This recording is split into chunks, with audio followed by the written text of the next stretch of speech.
மாநகர புறநகர ஜமாத் உலமா சபையினுடைய தலைவர் மௌலானா மௌலவி அல்ஹாஜ் முகமது இஸ்மாயில் ஆலிம் உலவி அவர்களை தலைமையேற்று நடாத்தி தருமாறு உங்களின் சார்பாகவும் என்னின் சார்பாகவும் கேட்டுக்கொண்டு இந்த அவைக்கு முன்னிலை வகிப்பதற்கு நமது மாவட்டத்தினுடைய பொருளாளரும் நெல்லை அரசு ஹாஜியுமான மௌலானா மௌலவி கஸ்ஸாலி தேவபதி ஆலிம் அவர்களை முன்னிலை வகித்து தருமாறும் உங்களின் சார்பாகவும் என் சார்பாகவும் வேண்டிக் கொள்கிறேன்.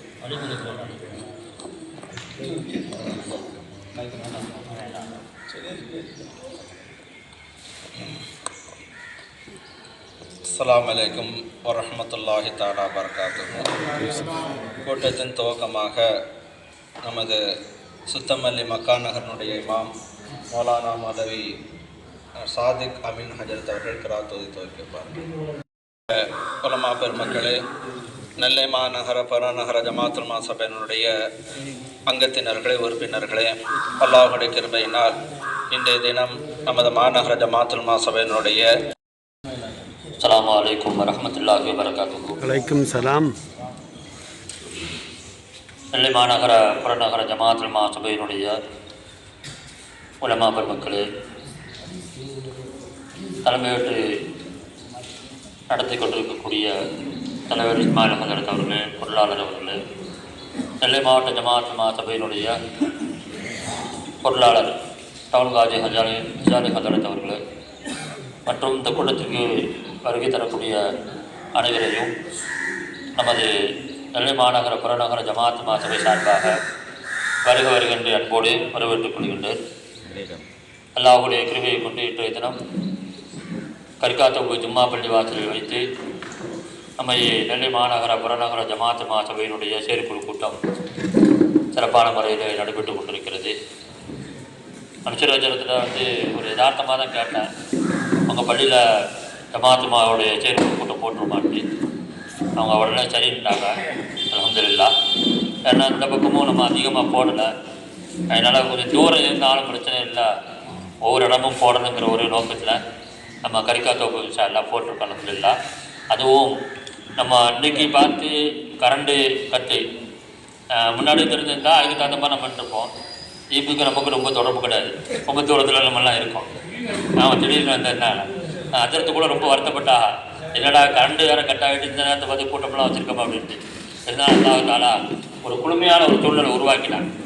அதிரத்துடைய கவலை நேற்று வியன்னாமான ஜும்மா பள்ளிவாசலில் லா இலாஹ இல்லா அந்த சுபஹானக இன்னி குன்து மினல் ஸாலிமீன் சொல்லி அந்த திக்ரை வர ஓதிருக்கிறாங்க. அந்த திக்ருடைய பரக்கத்தை கொண்டு துவாவை கொண்டு இன்றைக்கி நம்மளாம் குளுமையான இடத்துல நம்ம உட்காந்துருக்கோம். இன்ஷா அல்லாஹ் இந்த கூட்டமும் ஒரு இறுதியான கூட்டம். அதுக்கடுத்து இன்ஷா அல்லாஹ் அடுத்த தேர்தல் அது சம்பந்தமான ஒரு சூழ்நிலைலாம் உருவாக்கப்பட்டு இருக்கிறது, அல்ஹம்துலில்லாஹ்.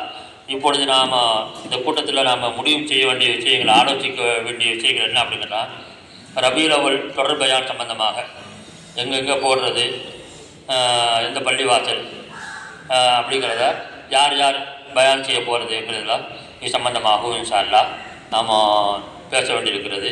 ஏற்கனவே ஹஜரத் அவர்கள், நம்ம தலைவர் அவர்கள் ஒவ்வொரு இடங்களிலும் எந்த பள்ளிவாசலில் பயான் வருஷம் போட்டுக்கிட்டு இருக்கோமோ அதை இன்ஷா அல்லாஹ் அவங்க தெளிவான முறையில் எழுதி வச்சுருக்கிறாங்க.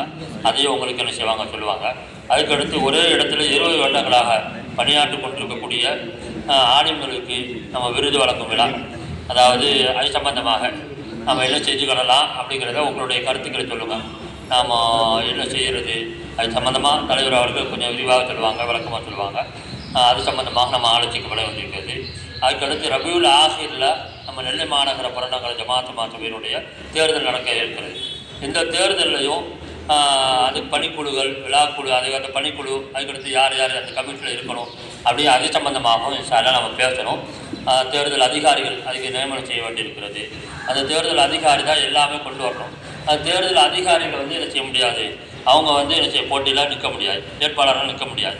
யார் தேர்தல் அதிகாரியாக இருக்கிறாங்களோ அவங்க என்ன செய்ய முடியாது, வேட்பாளராக இருக்க முடியாது. அப்போ அது சம்பந்தமாக யார் யாரெல்லாம் நம்ம தேர்தல் அதிகாரிகள், அது சம்பந்தமாக அவங்களோடு இணைந்து செயல்படக்கூடியவர்கள் யார் யாரெல்லாம் அப்படிங்கிற சம்பந்தமாக நம்ம இன்ஷா அல்லாஹ் முடிவு செய்யணும். அதுக்கடுத்து நாம் எங்கே கூட்டம் நடத்துறது, இந்த தேர்தல் சம்பந்தமாக நம்ம என்ன செய்வோம், அது சம்பந்தமாக எங்கே நடத்துறது, அது எந்த பள்ளிவாசல் இருக்கிறத இன்ஷா அல்லாஹ் பின்னாட்ட மாறி இருப்போம். இது சம்பந்தமாகவே நாம் என்ன செய்கிறோம், எல்லா விஷயங்களும் நாம் ஆலோசிக்கணும்.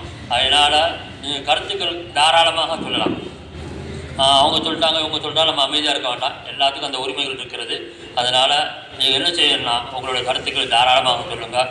ஆலோசிக்கப்பட்ட விஷயங்களில் நாம் கருத்துக்களை சொல்கிறது தான் ரொம்ப சிறப்பானது. அந்த கருத்துக்களை என்ன செய்யலாம் இன்ஷா உள்வாங்கி கொண்டு அதை நாம் செயல்படுத்தக்கூடிய ஒரு சூழலை உருவாக்கி கொள்வோம். ரப்பல் ஆலமீன் அல்லாஹ் ஜல்ல சுப்ஹானஹு வ தஆலா இந்த ஆலோசிக்கப்பட வேண்டிய விஷயங்களை எல்லாம் ஒரு சிறந்த ஒரு விஷயமாக ஆக்கி கொடுத்து நாம் செயல்படக்கூடிய அந்த செயல்பாடுகள் எல்லாம் ரப்பல் ஆலமீன் அல்லாஹ் ஜல்ல சுப்ஹானஹு வ தஆலா கபூல் செய்வானாக. அதுக்கடுத்து மீலாது விழா மிக சிறப்பான முறையில் நடத்தணும் சொல்லி வச்சுருக்கிறோம். அதாவது செப்டம்பர் 6ஆம் தேதி ஞாயிற்றுக்கிழமை வச்சுருக்கு. அந்த 6ஆம் தேதி நம்ம மாநில தலைவர் காஜா திருத்த போய் நேரடியாக நம்ம தலைவர் பொருளாளர் எல்லாம் சேர்ந்து போய் அவங்கள்ட்ட போய் கேட்டோம், ஒப்புதல் கேட்டோம். அது ஒப்புதல் கேட்ட எல்லா தலைவர் அவர்கள் 6ஆம் தேதி ஞாயிற்றுக்கிழமை அதிகமாக கல்யாணங்கள் இருக்கும். அதனால் அந்த கல்யாணம் இருக்கிறதுனால நம்ம மாற்றி வச்சா கொஞ்சம் நல்லா இருக்குமா அப்படிங்கிற ஒரு சொன்னாங்க. ஆனால் அதன் அடிப்படையில் ஒரு சனிக்கிழமை வச்சுக்கலாமா அல்லது 5ஆம் தேதி சனிக்கிழமை வருது, 6ஆம் தேதி ஞாயிற்றுக்கிழமை அடுத்த மாதம் செப்டம்பரில், ஆகஸ்ட் கிடையாது செப்டம்பரில், அப்போ செப்டம்பர் 5 அல்லது 6 இதில் நாம் வச்சுக்கலாமாங்கிறது அது சம்மந்தமாக உங்களுடைய கருத்துக்கள் சொல்லணும்.